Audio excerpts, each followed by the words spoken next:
Worth. How much is this worth? Was it really worth it? Am I even worth it? Worth. What a loaded word. Our consumer-based society forces us to put on a lens of pretense, making us weigh and examine whether or not we are worth it. We become entangled, ensnared, trapped up, and wrapped up in a definition we were never meant to define in the first place. Maybe if I was prettier, or skinnier, or taller, or shorter, perhaps if I was smarter, or if I worked harder, I could actually be worth something. Cloaked in insecurity, masked by pride, covered in comparison, we wake up every day to face the world we never really learned how to fit in. Day in and day out, we walk around town, covered in thick black clouds, trying to find the air to breathe without making a sound. That's not living. It's simply existing. They told me I just needed a better self-esteem. If I did what I wanted, what seems right for me, I would be happy. Seems harmless, right? This advice is about as harmless as the serpent was to Eve, and by listening, she betrayed all of humanity. Self-esteem is defined as a confidence and satisfaction in oneself, and I don't have very much confidence in selfish me.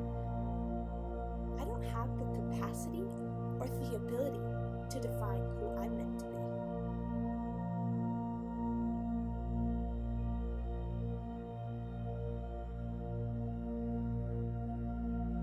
But I serve a God who does. God who created everything out of nothing. A God who chose to speak this world into existence without ever needing it to exist in the first place. Truth rolls off of his lips like a wave in a vast, magnificent, mighty and sure sea. Out of the dust he made us in his likeness. Yes, he breathed us to life.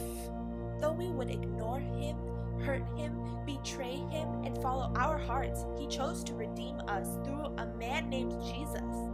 Jesus set the standard on how we should live, never once falling victim to the lies within.